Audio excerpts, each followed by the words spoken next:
साल 2003 में फिल्म आई थी बागबान, जिसमें दो पीढ़ियों का टकराव दिखाया गया था। अमिताभ बच्चन, हेमा मालिनी ने इसमें मुख्य भूमिका निभाई थी। फिल्म के अंदर इन्होंने अपने जीवन भर की कमाई को अपने बच्चों में बांट दिया और अंत में उन्हें अकेले रहना पड़ा था।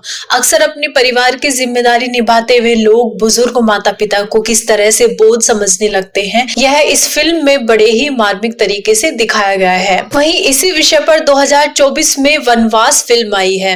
यह इमोशनल फैमिली ड्रामा फिल्म है, जिसमें दो पीढ़ियों के बीच आए फासले और टकराव को दिखाया गया है। फिल्म वनवास एक मानसिक तौर पर परेशान बुजुर्ग पिता दीपक त्यागी की कहानी है। वह अपने परिवार से बेहद प्यार करता है, लेकिन उसके कलयुगी बहू और बेटे उससे छुटकारा पाना चाहते हैं। अपनी पत्नी के निधन के बाद धीरे धीरे याददाश्त खोते जा रहे और बात बात पर चिड़चिड़ाने वाले शिमला के एक रईस पिता को उसके 3 बेटे और 3 बहुएं काशी में छोड़कर चले जाते हैं।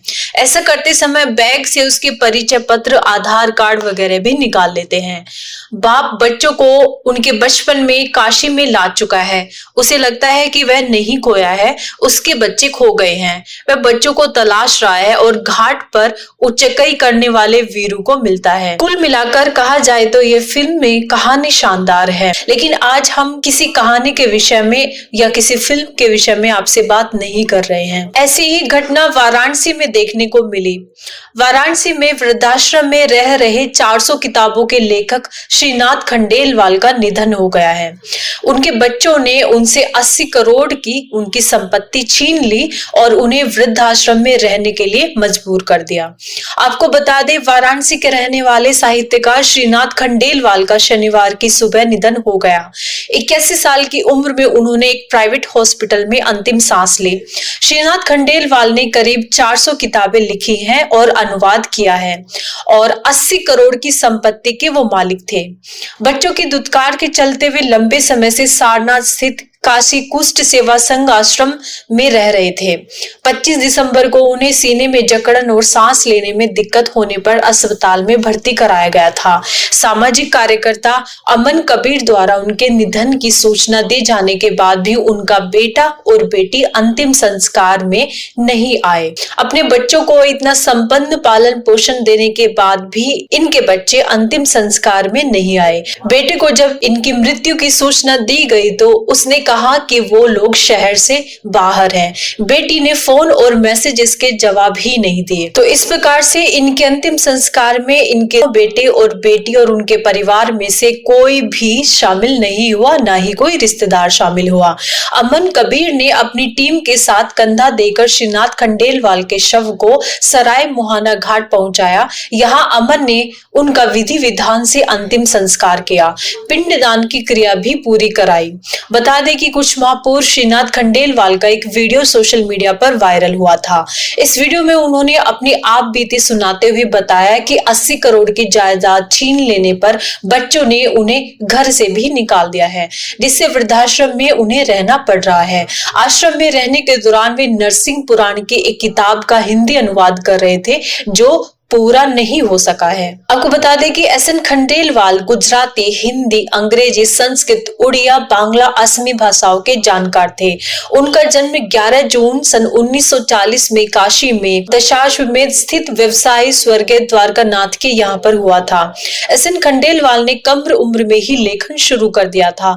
उन्होंने गीता तत्वबोधिनी, मोक्षु प्रसंग का बांग्ला से हिंदी में अनुवाद व 10 महापुरुषों का प्रसंग लिखा है। 21 पुराणों और 16 महापुराणों का संस्कृत से हिंदी में अनुवाद किया था।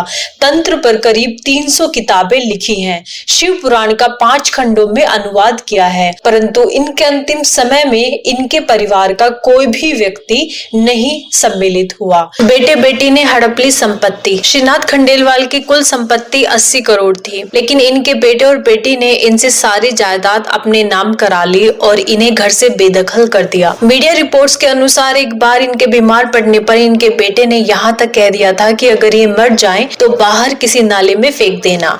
इससे क्षुब्ध होकर ये घर से निकल गए और सारनाथ स्थित काशी कुष्ठ सेवा संघ वृद्धाश्रम में चले गए। श्रीनाथ खंडेलवाल के बेटे अनूप खंडेलवाल बनारस के जाने माने बिजनेसमैन हैं। इनकी संपत्ति करोड़ों में है। वहीं इनकी बेटी और दामाद दोनों सुप्रीम कोर्ट में वकील हैं। वाराणसी की फिजाओं में यह चर्चा भी सरेआम है कि इनकी बेटी जब डॉक्टरेट कर रही थी तो वह खुद उनके थीसिस लिखा करते थे। एडवोकेट और डॉक्टर होते ही बिटिया 80 करोड़ की संपत्ति को अपना बनाने में लग गई और उसमें सफल भी रही। हालांकि जीवन के अंतिम समय में उनके परिवार के किसी भी सदस्य का साथ नहीं देना और अंतिम संस्कार में शामिल नहीं होना कई लोगों को झकझोर रहा है। लोग यह तक कह रहे हैं कि आज हम किस दौर में आ गए हैं कि समाज को अपनी लेखनी से प्रेरित करने वाले श्रीनाथ खंडेलवाल तक को अपने अंतिम समय में अपनों ने दुत्कार दिया और अंतिम संस्कार तक में शामिल होने से इनकार कर दिया। आपको बता दें कि श्रीनाथ खंडेलवाल ने 400 से अधिक किताबें लिखी थी। जिस जमाने में आज की तरह इंटरनेट या ऑनलाइन जैसे प्लेटफॉर्म नहीं थे, तब भी इनकी किताबें बड़ी संख्या में बिका करती थी और चर्चा के केंद्र में रहा करती थी। आज भी उनकी किताबें बड़ी संख्या में बिक रही हैं। साहित्य जगत से उनका जुड़ाव बचपन से ही हो गया था। इन्होंने अपनी पहली किताब मात्र 15 वर्ष की आयु में ही लिख दी थी। ये पद्म पुराण, 2000 पन्नों का मत्स्य पुराण, असमिया और बांग्ला भाषा के अनुवादक के तौर पर भी इनकी एक विशेष पहचान थी। इनकी कुछ किताबें तो अभी भी छप रही हैं। इन्होंने शिव पुराण का 5 खंडों में अनुवाद किया। कई किताबें इन्होंने वृद्धाश्रम में रहते हुए भी लिखी हैं। किताबों की बदौलत ये 80 करोड़ की संपत्ति के मालिक बन गए थे। आपको बता दें कि सन 2007 में सरकार ने बुजुर्ग माता पिता को घरेलू हिंसा से बचाने के लिए माता पिता और वरिष्ठ नागरिक भरण पोषण व कल्याण कानून बनाया था, परंतु दुर्भाग्य से इस कानून के बारे में लोगों को अधिक जानकारी नहीं है और यह कानून की किताबों या संतानों से सताए जाने के कारण वकीलों की शरण लेने वाले वृद्धों तक ही सीमित रह गया है। इस कानून के तहत वरिष्ठ नागरिक का परित्याग दंडनीय अपराध है। इस अपराध के लिए 3 माह की कैद, 5000 रुपए जुर्माना हो सकता है। बावजूद इसके देश में बूढ़े माता पिता का परित्याग करने की घटनाएं हो रही हैं। वृद्ध जनों के हितों की रक्षा के लिए 2007 में पहली बार बने इस कानून में भरण पोषण न्यायाधिकरण और अपीली न्यायाधिकरण बनाने की व्यवस्था है। ऐसे न्यायाधिकरण को वरिष्ठ नागरिक से शिकायत मिलने के 90 दिन के भीतर इसका निपटारा करना होता है और एकदम अपरिहार्य परिस्थितियों में यह अवधि 30 दिन के लिए बढ़ाई जा सकती है। भरण पोषण न्यायाधिकरण ऐसे वरिष्ठ नागरिक को उनके बच्चे या संबंधी से भरण पोषण के रूप में 10,000 रुपए तक प्रति माह का भुगतान करने का आदेश दे सकते हैं। इस कानून के तहत वृद्ध माता पिता की सेवा के लिए राज्यों के प्रत्येक उपमंडलों में एक या इससे अधिक भरण पोषण न्यायाधिकरण गठित करने का प्रावधान है। लेकिन यह दुर्भाग्यपूर्ण है कि आज भी कई राज्यों में इस कानून के तहत माता पिता और वरिष्ठ नागरिकों के भरण पोषण के मामलों की सुनवाई के लिए पर्याप्त संख्या में न्यायाधिकरण नहीं है।